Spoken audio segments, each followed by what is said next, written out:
Hey everyone, my name is Aaron Anders. I'm the Vice President for College Pro Window Cleaning here in Ontario. And what we're going to talk about here for the next 45 minutes to an hour is really how to work with one of our biggest and most valuable resources as a window cleaning company, and that's our previous customers. Our previous customers are absolutely critical to both our success as well as the success of our student entrepreneurs. And the reason that I say that is they're really the reason that we can give a lot of students the opportunity to come in and get some real world experience. Even though you've never run the business before, the fact that we have previous customers allows us to give you the opportunity. You've never done this, but you have customers. And really, previous customers, that's what we build on every year. And that's why we call them the gold of our business. So it's really a valuable resource. It's a resource that we take very seriously and we want to take care of. And what we're going to cover here over the next, as I said, about 45 minutes to an hour will be really how to best take care of those previous customers, how to make sure that we retain as many of them as possible, and that we've got the opportunity to work with them not only this year but in years to come. So that's what we're going to cover off today here as we get going together. So the purpose of our time here today really is that you've been introduced to the fundamentals of previous customer calling and that you've got the confidence to go out and start making some of your own calls. Now, notice it doesn't say here that you'll be an expert. You by no means will be an expert. Previous customer calling, the only way to get good at it is some practice and get some repetitions. But hopefully here, once we're done today, that you'll at least have some of the fundamentals of how to do it properly and how to effectively retain as much of this previous customer base that you've been given as possible. So our outcomes that you're confident of how to introduce yourself to a previous customer and really just let them know why you're calling, and that you can state and understand the next steps when somebody says yes, no, or if they'd like to be called back. So those are typically the three options when you call a previous customer and how to properly handle them. So that's what we're going to be able to cover off here today. So to start off with a bit of an example, again, previous customers, they're not going to make or break your business, but they're going to have a major impact on your summer and overall your experience as a whole. So, we've got two examples here. We've got a manager A and a manager B. So they've both got the exact same previous customer base. Manager A is able to retain 60% of that base. So that base, they've got 60% of it coming back to do the work with them this year. Manager B uses some of the things that we're going to talk about and is able to get 90% of that base back. Well, Manager A is going to book $15,000 worth of that $25,000 base, and Manager B, they're gonna do another $7,500. So there's definitely a difference between Manager A and Manager B in what they're doing. But I'd say the biggest difference is, manager A is probably going to have to go do about another 100 estimates to just match what manager B is going to be able to do in the summer. So again, it's not going to make or break it, but it's going to save you a ton of time if you're able to retain a higher percentage, or it's going to make you a bit more money. So again, $7,500 in sales, that's 2 or 3 grand worth of profit at the end of the summer. So end of the day, it's going to save you a ton of time. It's going to make you more money, and really think about it as having purchased and acquired a resource. And what you're trying to do here is be able to get as much out of that as possible. So at any rate, we're going to focus on how to do that and really engage in it. And if you take nothing else away from today, the person that's going to book the most previous customers and retain the highest percentage of their list is the one that just tries to get an answer from everybody. So they don't cherry pick some of the customers just from last year. They don't get nervous and not call back somebody from a few years ago. Literally what they do is they treat every lead equally, and they try and get at least an answer, a yes or a no, from everybody on their list. So at any rate, we'll cover some of the other pieces off on how to handle some of those things. But again, what you're really trying to do here, somebody that's going to be the most effective is somebody who gets a hold of as many people as possible and is really just focused on trying to get an answer. So we've got kind of two different, titles here. We've got your previous customer base, and then another definition of what your total list value is. So the previous customer base, I want to make sure you understand what that is and how it gets calculated. Your PC base number, it's 100% of the customers that had the work done with us last year. So being 2017 right now, it's 100% of the customers that had the work done in 2016, so 100% of last year. Now, if the postal code had more work done in the previous year than last year, it'd be 50% of the difference. So again, 2017 right now. So if 2015 had done more work than 2016, it'd be 50% of the difference between the two. And then we've also got 25% of customers that had the work done 2 years ago, but not since. So again, 2017, so it'd be people that had the work done in 2014, but haven't had the work done in 2015 or in 2016. So it's 25% of that value. So, your list, the people that are going to be on this list, again, they're going to be people that had the work done with us last year, people that had the work done with us 2 years ago, but haven't since. And then I guess it'd be 3 years back at this point, but haven't had the work done with us since. You'll also have access to any of the people that had an estimate done with us last year and for whatever reason didn't move ahead with the work. So that's kind of all the different types of leads that you're going to have on your list. And that's how they get valued to create what we call a PC base, or a previous customer base. Total list value, it's the real and full value of all of these leads if they weren't being discounted or handicapped, I guess, on a percentage. So it's the full and total value of every single lead that's available to you. So again, previous customer base, total list value, they're similar, but they're a little bit different, and we'll use them as you go through the year to kind of check in and be able to really measure how well and how much of this base you've been able to retain. So when should we call? I think the short and simple answer is whenever you have time. There's no such thing as a bad time to call. You're going to get a hold of different people at different times. Getting a hold of me is probably going to work better at a different time than trying to get a hold of you. That said, there are some times where majority of people and even more people are going to be able to be contacted. So you'd want to focus as much of your calling into these times as possible. But again, the rule would be, if you've got time to call, make some calls. You're never going to go backwards by putting some time and energy into the list. So weeknights, Monday to Wednesday, they're typically the best nights, between 5 and 9 p.m. That's when most people are home. Monday to Wednesday, people are back into their weekly routine.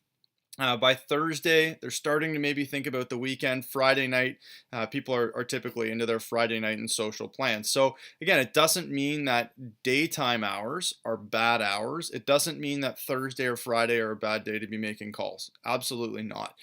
These are just kind of the prime time hours. So if you can put as much of the hours as you can that you plan on calling through the week into these hours, you'll typically get some better results. And then weekends, Saturday between 10 and 4, that's usually the best time to be getting a hold of people. I wouldn't recommend trying to call somebody before 10 a.m. on a Saturday.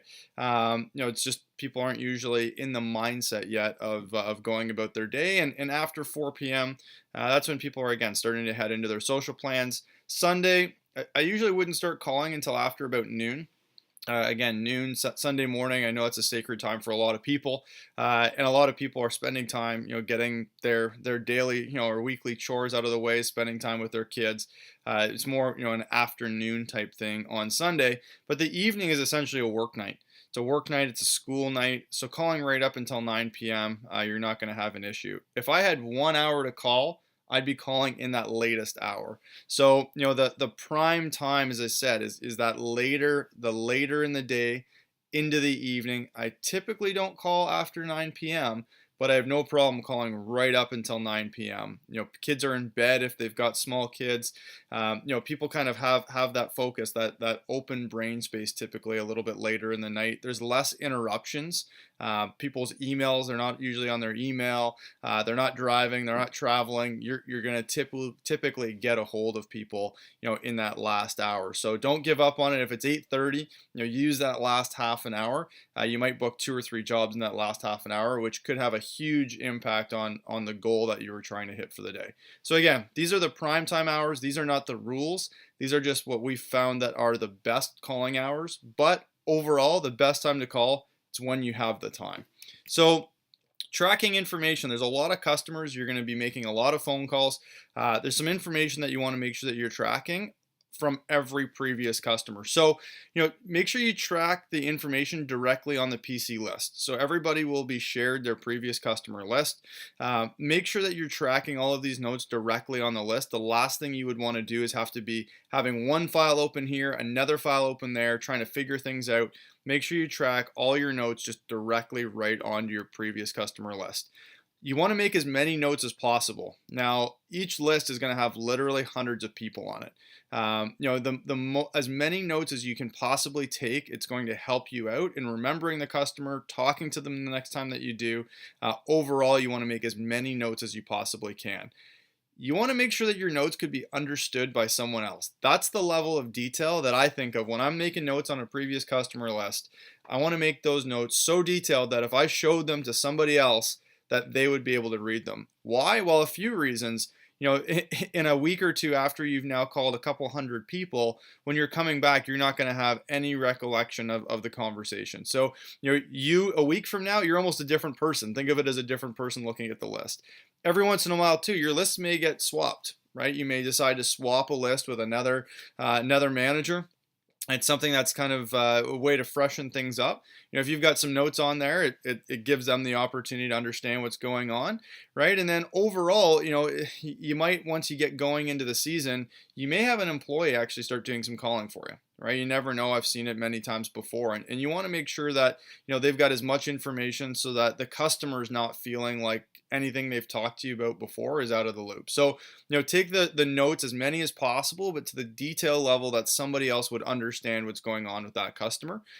After you land a customer, then the information that you'd want to track in your PC list would be confirming their email address. So most customers will have an email address currently. You'll be able to see it right on your list.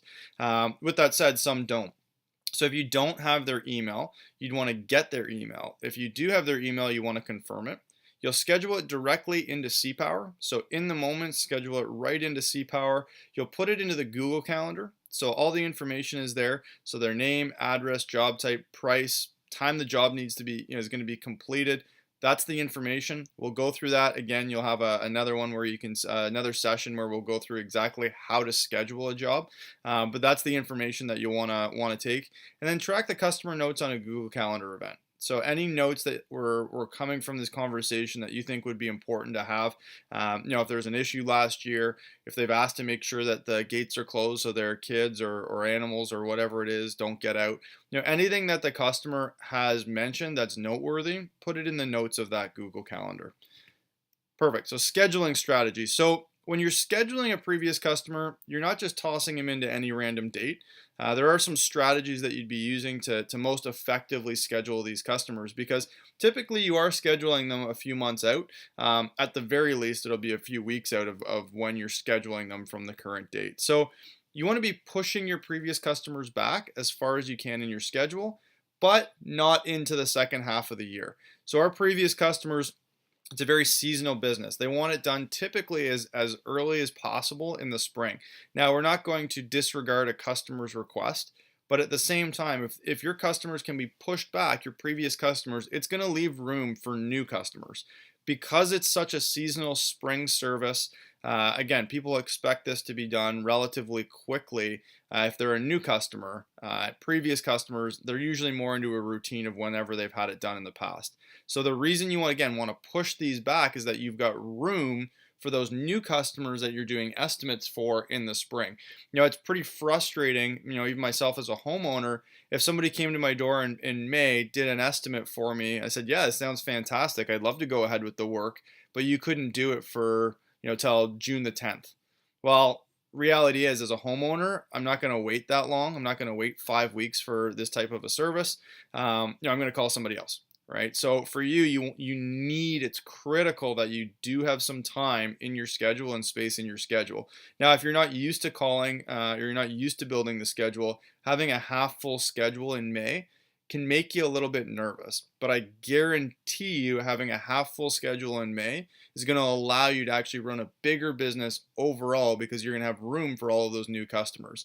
If you front load and you jam all your previous customers in the beginning, you're going to get through all these previous customers, and then you're going to have an empty schedule come June, July. So that's not what you want. You want to have your previous customers spread out. We'll talk about how to push them back here in a second, but you want to push them back as far as you possibly can. Into June would be ideal as you go. And remember, you want to have maximum 50% of your daily goals. So again, once you go through the how to schedule and the scheduling of previous customers and how to schedule production, you'll know what I mean when I say your daily goal. But whatever your daily goal is, if you're trying to get 24 hours of total labor hour production done in a day, you wouldn't want to have more than about 12 hours of those hours scheduled with previous customers. Again, it gives you the room that it's going to be absolutely critical to be able to get the external, the new customers into your schedule. So you also want to make sure you're only in one postal code per day. So some turfs, they're just one postal code, and that makes it very easy. Some turfs are going to be 5 or 6 postal codes, just depending on, if they're a more rural area or what have you. So if you do have multiple postal codes, do your absolute best to be in only one postal code per day. You want to update your schedule and CPower as you go. If you've done a couple hours of calling and you go to update CPower at the end of the night, it's going to be hard to remember exactly which customers you booked, especially after you're a good chunk of the way through your list. So, in the moment, schedule, book your jobs, do it in the moment. Don't do it at the end of the night. For sure, don't try and do it at the end of the week. You're going to miss a customer. And when you miss a customer and you get a call from the call center saying, hey, Mrs. Jones wants to know, when you're going to be there. She was expecting you at 10 o'clock this morning, and you look at your schedule and you go, who is Mrs. Jones? It's a pretty challenging thing to come or overcome. So make sure that you do schedule it in the moment all the time. It's going to make life easier for you, and it's going to make sure that none of these previous customers that you've done the work to go ahead and book don't fall through the cracks. So do it in the moment. So the call itself, I really think of it as a 3-part call. No matter what your response is going to be, there's always going to be 3 parts to the call. So the first part of the call, you're just trying to introduce yourself, and if you sent the previous customer letter, the letter. So introducing yourself is the key part there. The second part is just why you're calling. So it's a pretty simple start. Introducing yourself and letting them know why you're calling. And then from there, depending on the customer's response, there's really 3 options. There's a yes, there's a no, or typically a call me back. Right, the call me back comes in maybe a few different forms, but it's a yes, a no, or a call me back. So again, these are the parts that we're going to go through. The same 1 and 2 are going to be the same in every call. Part 3 is the one that's going to be a little bit different along the way. So part 1 of the call, introducing yourself. When you first call, the thing that I would recommend is, I guess I'll ask it to you, but would be, would you think it's better if you had a Mrs. Jane Jones on your previous customer list? Would you ask for Mrs. Jones, or would you ask for Jane? Now, most people are going to say, I think I would ask for Mrs. Jones. And honestly, a few years ago, I would have been probably of the same mindset. A big thing, when you think about what we're doing is you are working with homeowners. Your previous customers, a lot of them are going to be your parents' age. And I think a lot of people are used to talking to, parents' age and parents' friends and referring to them as Mrs. Jones or Mr. Jones. As a business owner, you've got a very different relationship with these people.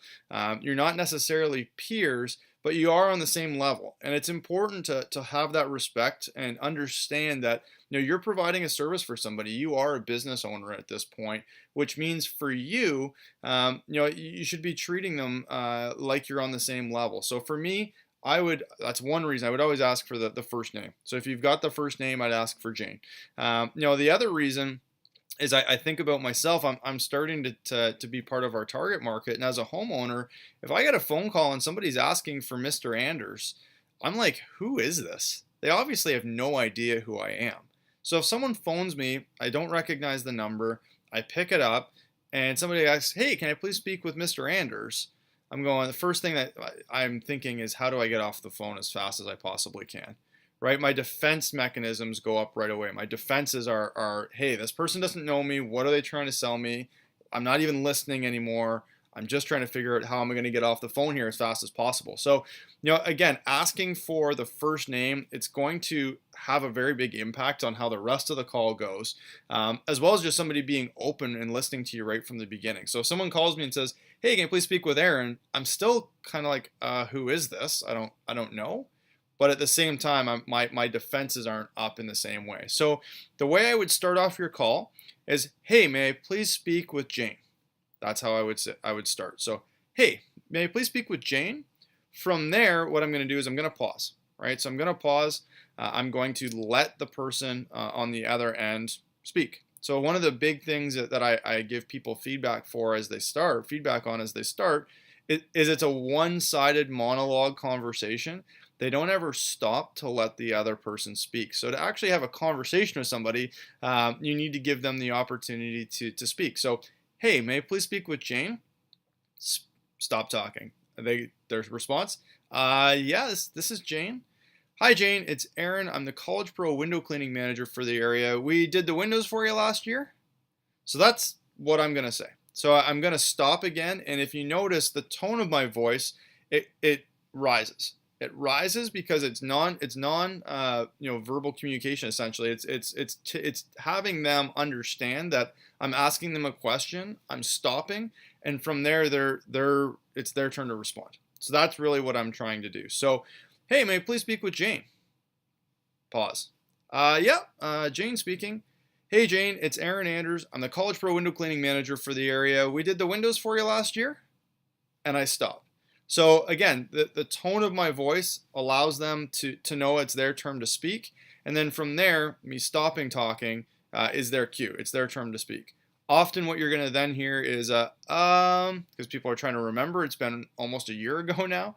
"Oh yeah, no, I remember that." It's like, great. Now we're into part two. So part one, introducing yourself. "Hey, may I please speak with Jane?"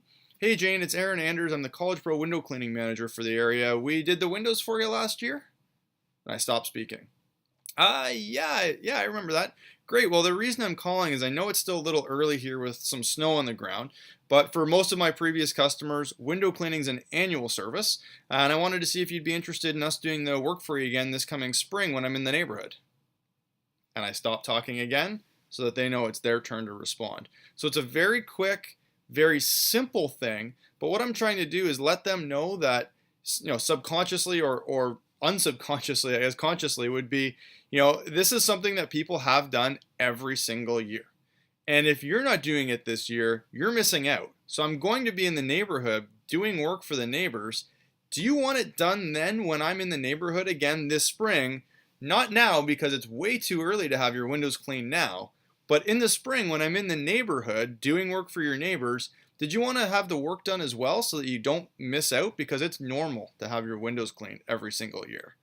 That's what you're essentially saying, but in a slightly different, I'll say more polite, professional way. So again, the second part is why are you calling? So to kind of run through it again from the top, I'm going to repeat myself here a number of times just to help you, again, hear it kind of over and over, and hopefully you're taking notes here as we're going through.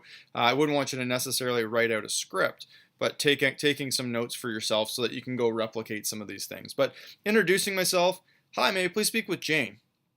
"Hi, Jane, it's Aaron Anders. I'm the College Pro window cleaning manager for the area. We did the windows for you last year." "Great. Well, the reason I'm giving you a call is I know for most of my previous customers, window cleaning is an annual service. So I wanted to see if you'd be interested in us doing the work for you again this coming spring when I'm in the neighborhood."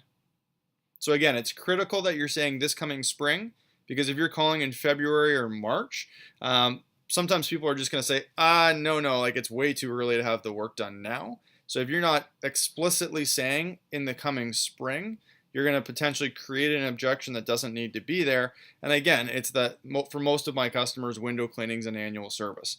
Other things that I'll say, I won't say, "Hey, I'm the new manager." So if you're the new manager, I just say, "Hey, I'm the manager for College Pro." So again, one more time.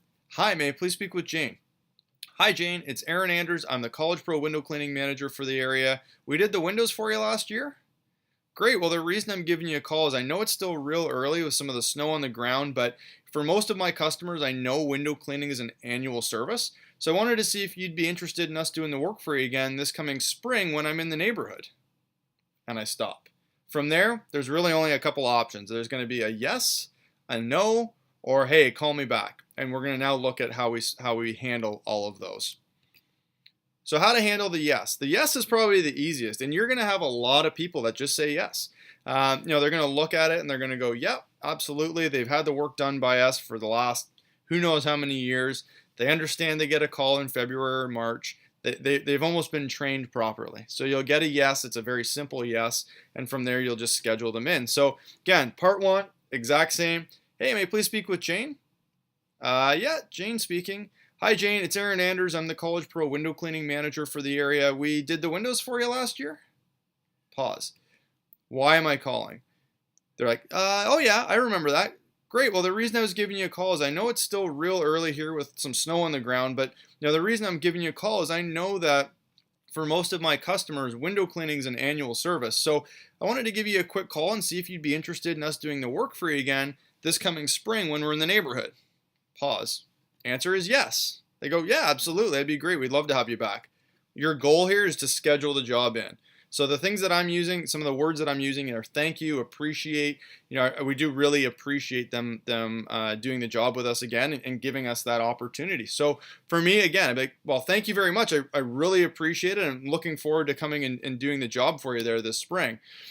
First thing I do is I start general. So I'm actually, whether it's February, March, whenever the time is, I'm actually trying to schedule a very specific day and time with the customer to have the work done this year. So I'm starting general, last year's date. You can see the date. You'll be able to see it when you look at your previous customer list. You can see the date of the last job activity. So I'd say, great, last time that you had it done, it looks like it was done in whenever it was, late May. How was that for timing? So I'm just starting very general. Again, it looks like you had it done early June. How was that for timing? It was either good, it was too early, it was too late. It's giving you kind of an anchor point to start working from. From there, I'm going to see if they have a preferred day of the week. So great, looks like the last time you had the work done, it was late May. How was that for timing? It was pretty good. Okay, great. So we're looking late May here again this year. No problem. So is there a day of the week that typically works best for you? So I'm saying that very clearly. Otherwise, it could be a confusing question for somebody. So is there a day of the week that typically works best for you? Most homeowners have days of the week where they can, they know they've got Mondays are busy, Tuesdays are busy. For me, I'm typically on the road Mondays and Tuesdays, Fridays, for sure. So typically for me, in a normal week, Wednesdays or Thursdays are times that I might be able to, depending on the time of the year, be home. So most homeowners know the typical days. So is there a day of the week that typically works best for you? Yeah, it's usually Wednesdays or Thursdays. Okay, great. So let's look at a Wednesday or Thursday there in late May. So how would Thursday, May the 27th work for you to tentatively schedule a date? Perfect. So they're going to go, yeah, it's good or it's not. From there, you may need to choose another day with them, but you're suggesting that day and time. And then from there, I'd ask them, so you've landed on Thursday, May the 27th. Great. Do you prefer morning or afternoon? Morning or afternoon. And then from there, they're going to say morning or afternoon. Morning, great. Is 8 a.m. All right for us to come by and start? Or, hey, afternoon, sure. How's early afternoon? How's something like 1 o'clock? So you're kind of suggesting and then validating. So they go, yep, no problem. Yeah, early afternoon, that sounds like it would work. Great, so I've got you for Thursday, May the 27th at 1 o'clock. What you're then going to do is you're going to let them know the next steps. So the next steps for one of our customers is they're going to get an email right away confirming the day and time so they have it for their records. From there, we'll give them a call about a week beforehand to remind them and make sure that that day and time still works for them. And if we need to move it around, no problem. That's how it's going to come out. And then about 48 hours before the actual job is to be done, they'll get a final reminder and confirmation, just again, in case something pops up. So the way that I'm going to handle this, again, I'm going to introduce myself. I'm going to tell them why I'm calling. From there, my goal is to schedule the job if they've said yes. I start off with a thank you. So thank you very much. We really appreciate being able to come by and have the opportunity to do the work for you again this year. Taking a look at it last year, it looks like it was the end of May, roughly, that you had it done. How was that for timing? Oh, it was good. Great. So end of May again this year. Did you have a day of the week that typically works best for you? Yeah, it's usually a Wednesday or Thursday. Okay, so if we're to look, I'm actually going to be in your area there on the Thursday, towards the end of May. So how would Thursday, May the 27th work? As a tentative date, it would work. Okay, perfect. So would you prefer morning or the afternoon? Be the afternoon would probably be better for me. Great. So early afternoon, something like 1 o'clock. Would that work for you? It would. Great. So perfect. I've got you for 1 o'clock on Thursday, May the 27th. Now, just so you know, you will get an email confirmation. So I want to make sure that I have your email right. Or if I don't have their email, what would be the best email to send that to you at? Get their email? Great. So you're going to get an email confirmation here tonight. It's got all of our contact info. So if you do need to get a hold of us for any reason between now and the date, feel free to give us a call. It'll have your confirmation of your date and time for this year. From there, I'll give you a call about a week beforehand just to remind you and make sure that that day and time still works for you. If we need to move it around, no problem. And then from there, you'll get a final confirmation about 48 hours before by email. If you ever need to change something, just let us know. Well, thank you very much. Really appreciate it. I look forward to doing the work for you again this year. That simple. That's how you would handle a yes. Perfect. No. So no is it's not much different as you get started. Hey, may I please speak with Jane? Hey Jane, it's Aaron Anders. I'm the College Pro window cleaning manager for the area. We did the windows for you last year. Part two, why am I calling? So the reason I'm calling here today is I know it's still real early with some of the snow on the ground, but for most of my customers, I know window cleaning is an annual service. So I wanted to give you a quick call and see if you'd be interested in having the work done again this coming spring when I'm in the neighborhood. From there, if you get a no, the goal, all you're trying to do is seek to understand, right? Like you're not the one that typically created the issue. And if somebody's sitting there and they haven't been able to, I guess, resolve it, or for some reason it hasn't been resolved, they're probably still pretty frustrated. And the nice thing about window cleaning, the issues are usually not catastrophic, right? It's window cleaning. Maybe somebody missed a window. Maybe somebody forgot to put the screens in or put them in backwards, or something has happened that this customer, they're not thinking they're going to have the work done. So again, don't take it personally. All you're trying to do, the goal is to seek to understand. And how I would start is, was there a problem with the job last year? So if I call somebody, I ask them if they're interested in having the work done again this coming spring when we're in the neighborhood, and they say no, well, honestly, I'm genuinely shocked, because as a homeowner, it's something that's just part of my spring cleaning. Whether you do it yourself or you have somebody do it for you, it's part of the normal spring cleaning. It's like saying, are you going to cut your grass this spring? And somebody says no. You're like, really? Why? What happened? Why not? So again, it's not a dramatic thing, but I'm kind of shocked. So someone says, nah, no, I don't think we're going to have it done this year. Oh, really? Was there a problem with the job last year? From there, if there is a problem, all you're trying to do is listen. You're not trying to solve it for them.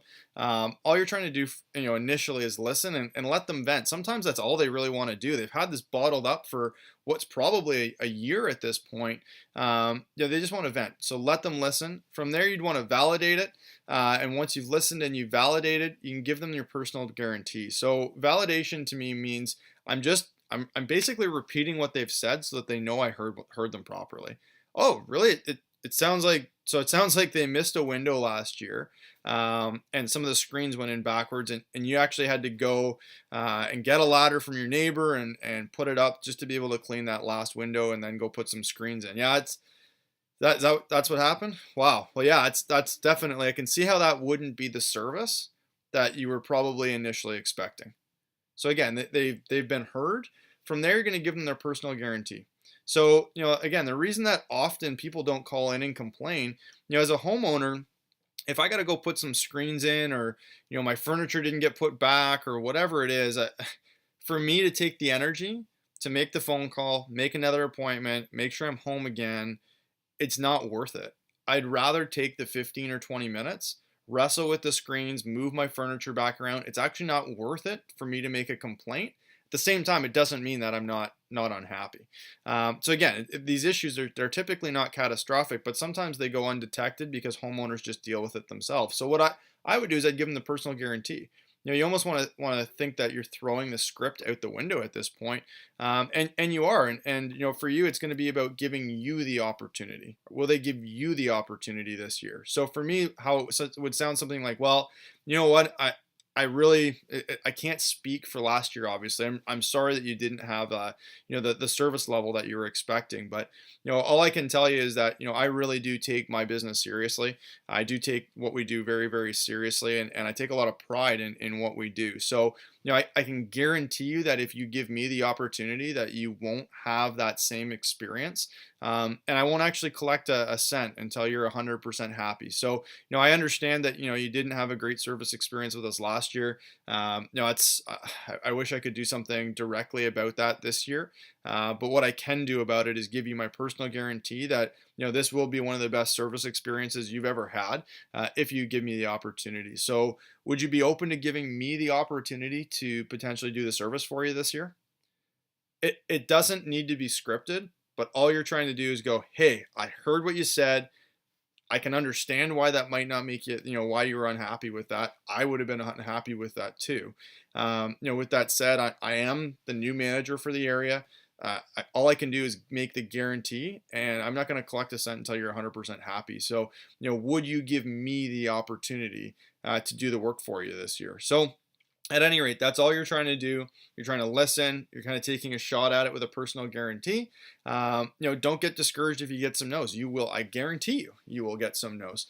That's part of the process. But again, all you're trying to do, the person that's going to be the most successful with previous customer calling are the ones that get as many answers as possible. Whether they're yes or no, you really just want an answer. Some people just don't have the work done every year. Right? Some people just decide to do it every other year. Most people do it every year, but maybe somebody's got a pool going in. They've decided in July, and they're not going to do it this year, or maybe there was a problem with the job. So again, there's a lot of different things that you're going to come across. But the goal, if somebody says no, is to seek to understand. So the goal, if somebody says yes, schedule them in. Goal, if somebody says no, it's to seek to understand. Now, the goal and how to handle a callback is a little different. So, especially when you're calling early in the year, you're going to get some people that want you to call them back, right? Some people they don't think about scheduling something a bunch of months out. And, to take it into a different perspective, I got snow tires put on this fall. I actually have an appointment scheduled to have them taken off in the spring. If I'm being honest, I have no idea when it is. It's in April some point, but when I was getting them on, they'd asked me if I wanted to schedule an appointment to have them taken off, and I was like, no, I don't know when the snow will be gone. I'll wait till most of the snow is gone and it looks like spring is here, and I'll get them done. And he was was a mechanic, and he's a great guy, but he's a little rougher, I'd say. And what he'd said is, he's like, well, that'll probably be June then by the time I'll have time to take them off. So when you want them off, when all the snow is gone, that's when everyone else is going to want them off. So if you don't schedule a time right now, I'm probably not going to have time till June. We can always move it around. It's not set in stone, but if you actually want them off before June, I recommend that you actually set a tentative day and time. I was like, oh, okay, that makes sense. Yeah, I can move it around. It made sense to me. I understood why it made sense to schedule a time for April, even though it was only, I guess, October when I had them put on. So at any rate, you're going to run into some of those customers. They don't understand why in February or March they'd schedule a day and time for May or June.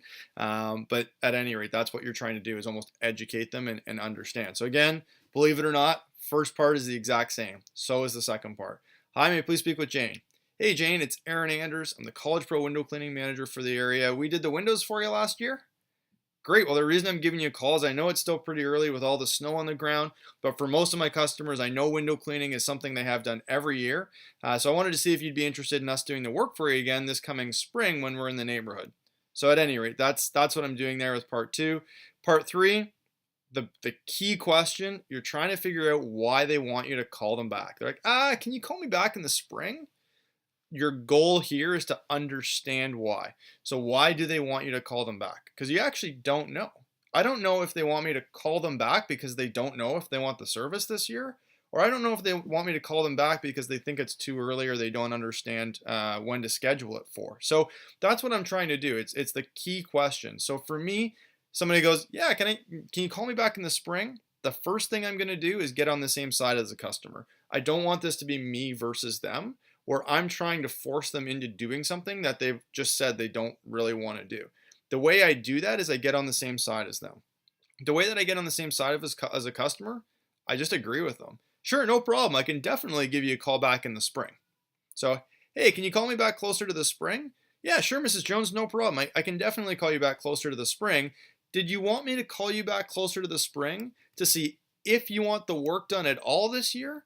Or did you want me to call you back in the spring to see when you'd like to schedule a job for this year? Those are two very, very different reasons. So again, can you call me back in the spring? Sure, Mrs. Jones, no problem. I can definitely give you a call back in the spring. Did you want me to call you back in the spring to see if you wanted the work done at all this year? Or did you want me to call you back in the spring to see when you'd like to schedule the work for this year? Now, if you get an if, I'm not sure if I want the work done. What do you think they're really saying to you?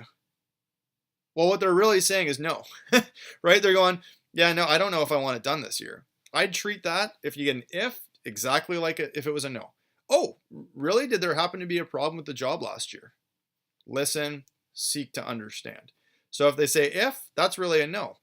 If it's a when, what's the opposite? That's a yes. What they're doing is they're basically saying, yes, I do want to do the work. I just have no idea when I'd schedule it. So call me back closer to the time I'd want to schedule it. And now you're kind of into the situation where I was with my snow tires. So, what you would do is the first thing is I'd validate what I'm hearing. So you've heard me say the word validate a few times. It's really important. And validating is just repeating what you're saying so that what they're saying so that you're 100% on the same page. So like, yeah, I don't know when I want it done. Like, perfect, great. So what you're saying is that you do want the work done this year, but you have no idea when you'd want to schedule it for at this point. So again, I'll repeat that. Great. So what you're saying is that you definitely want the work done this year. You're just not sure when you'd like to schedule it for at this point. And they go, yes. Well, now that they've said yes, that's your yes. You have a yes. So I go about it the very similar way. First thing I do is I thank them. Great. Well, thank you very much. I really appreciate that you're going to be doing the work with us at some point this year. It means a lot to us.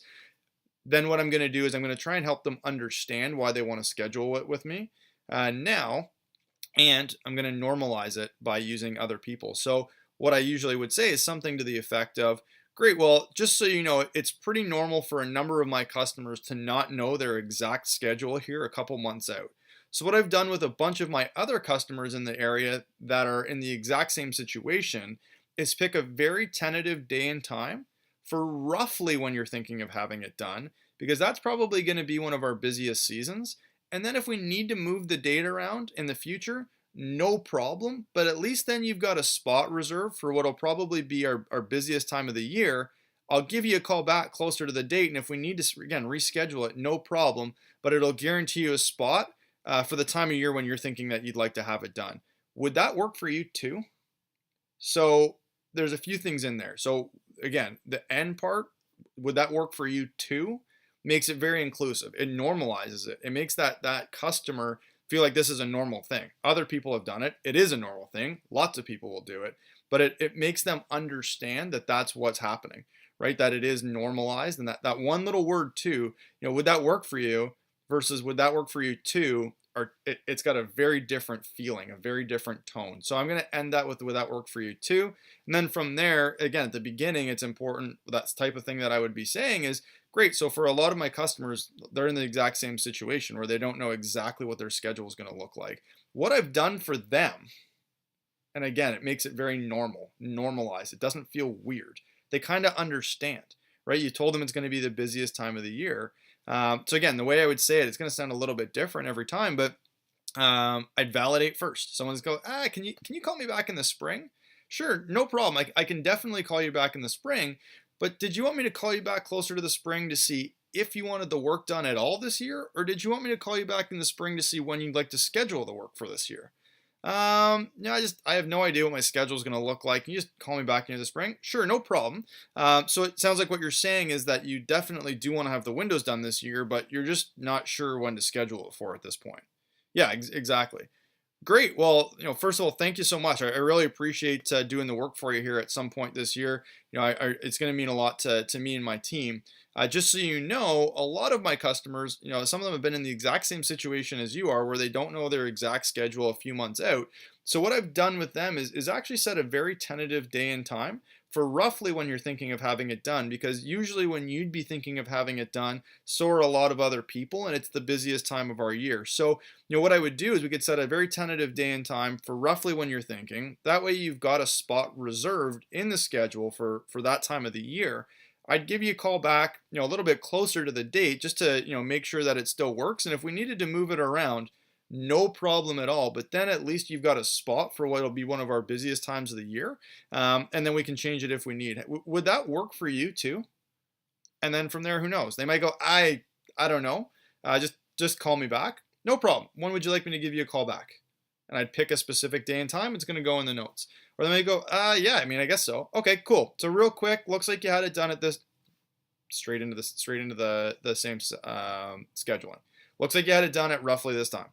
So again, that's how you're gonna do the callback. So the wording on the if or when question is absolutely critical. If you don't state it very clearly, it's going to be confusing to somebody, and they're going to just ask you to call them back. They're going to go, I don't know, just call me back, and you're done. So again, the if or when, perfect, no problem. I can definitely call you back in the spring. Did you want me to call you back in the spring to see if you wanted the work done at all this year, or when you'd like to schedule the work for this year? From there, if it's a when, validating. Great. So what you're saying sounds like what you're saying is that you do definitely want the windows cleaned this year, but you're just not sure when you'd like to schedule it for at this point. Yes. Now you've got your yes. Oh, fantastic. Well, thank you very much. Really looking forward to doing the work for you at some point this year. Now, just so you know, I've got a lot of other customers that are in the same situation. And what I've done for some of the neighbors, is just set a very tentative day and time for roughly when you're thinking of having it done. Because when you're thinking of having it done, it's likely going to be one of our busiest times of the season. So, what we do is we set a very tentative day. From there, if we need to move it around, no problem. But at least you've got a spot in the schedule for what's going to, be one of our busiest times of the year. I'd give you a call back a week or two beforehand. If you need to move it around at that point, no problem. But then you've at least got a spot in the schedule, and we can change it if need be. So would that work for you too? So at any rate, that's really what you're looking at, and how you're dealing with that if or when question. So again, there's the yes, the no, or the callback. So upselling, a couple of real quick things on upselling: exterior to interior and exterior. So you'll be able to see on there that there's the outside windows, or if they had inside and out done. If they just had outside windows done, might be a chance. You can definitely ask the question if they want inside and out done. You can give a price range, and specify the day of give a specific price the day of the job. So interior and exterior is typically 150 to 175% of just an exterior job. So let's say, for example, a job was $100 to do the outside windows. Good price range would be between $150 and $175 to do inside and out. If it's a $200 job, you're going again, just double where you were, right? 300 to about 350, right? And we'd specify it wouldn't be outside of that range. And from there, we can give you the specific price the day of the job. So that's how you would upsell from an exterior to an interior and exterior job. From there, eaves trough cleaning, if they didn't have that done, again, it's typically between $80 and $100 to have the eaves troughs cleaned. You can have a specific price the day of the job. If there's anything else that you think that's on there that hasn't been done, but the anything else that I'm thinking of is really the plus one. So the plus one for us is employees. So, if you've booked the job, we're going to need a lot of students to be window cleaning technicians. So let them know that you're actively hiring, that you're looking for university age students to apply and interview for a spot on your team. And if they happen to know anybody, to reach out to you. So it's a great way to get another resource from an initial resource. So again, that's leverage. So the plus one would be employees. So just to recap. A couple of key things as you're going through. One, your energy is going to be critical. Someone can't see a smile. So what I always say is you'd want to have a genuine energy. So you don't want to get this weird sales voice on that I hear every once in a while. Hi, may I please speak with Jane? Hi, Jane. It's Aaron Anders. I'm the college. It sounds so strange, right? It doesn't need to be fake, but it should be upbeat. right? It's a little bit more energetic than your everyday voice. Hi, may I please speak with Jane? So they should actually be able to hear you smile, which is a strange thing to say. But when I'm talking to a previous customer, if somebody were to videotape me, I'd actually be smiling. Hey, may I please speak with Jane? Hey, Jane, it's Aaron Anders. Again, that's how I'm wired, I guess, to be able to do it. But the customer should be able to hear you smile. Being polite, using first names, calling during some of our key times. But again, the best time to call is when you have time, right? So there's no such thing as a bad time to call. The other thing that I'd recap is just the three parts. The first part, first thing that you're doing is try to introduce yourself. From there, you're letting them know why you're calling, and then you're either going to deal with a yes and no or a call me back. So yes, your goal is to schedule them into a specific day and time for this coming season. If it's a no, all you're trying to do is seek to understand. Don't take it personally. You're going to get some no's. People move. People, just don't want it done this year. People decide to do it themselves this year. Maybe there was a problem with the job. You didn't create that problem, but all you're trying to do is be empathetic, listen, validate that you heard the issue, and then give them your personal guarantee. From there, you've got probably one of the most common ones as you start calling, which is, can you call me back? The more people that you can get from a can you call me back to a specific day and time or an answer, think of how many phone calls that you're saving yourself. If you've got 300 people on your previous customer list and 150 of them ask you to call them back, if you can reduce that even by 50 people, you're going from making 150 more phone calls to making 100. You're saving yourself a ton of time. So again, not everybody, you're not going to be able to get everybody to move forward. You're going to ask some people the if or when question. They're going to say, I have no idea. Just call me back in the spring. No problem, right? But that if or when question is probably one of the biggest, I'll say, pivot points between somebody who gets through their previous customers really quickly and someone else that has to spend a lot more time making sure they get things out of that resource. So again, the question is getting on the same side first. Absolutely, no problem. I can definitely call you back in the spring. Did you want me to call you back in the spring to see if you want the windows cleaned at all this year or when you want the windows cleaned this year? From there, if it's an if, you treat it like a no. Oh, really? Was there a problem with the job last year? If it's a when, you're validating what you're saying. Great. So it sounds like what you're saying is that you definitely want the windows cleaned again this year. You're just not sure exactly when you'd like to schedule it for at this point. Yes. Great. Well, thank you very much. I'm really looking forward to us doing the work for you again this year. What I've done for most of so again, normalizing it and working through it. So at any rate, I hope that helps. Previous customers, they are absolutely the gold of our business. They are truly why we can give students the opportunity to come in a very low risk environment and get a whole bunch of real world experience. You've never run this business before, and they are the reason that you have customers. So treat them like gold. The person that's going to get the most, I guess, PCs retained, the most out of this resource, they're the one that's just trying to get an answer from as many people as possible. So make sure you're calling 2015. Make sure you're calling 2014. Make sure you're literally treating every lead equally.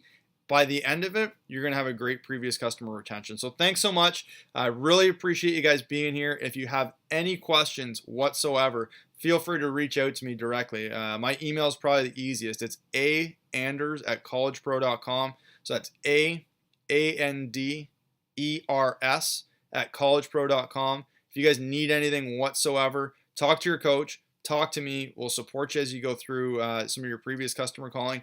Good luck with some of your first calls and go out and book some work. We'll talk soon. Take care, guys.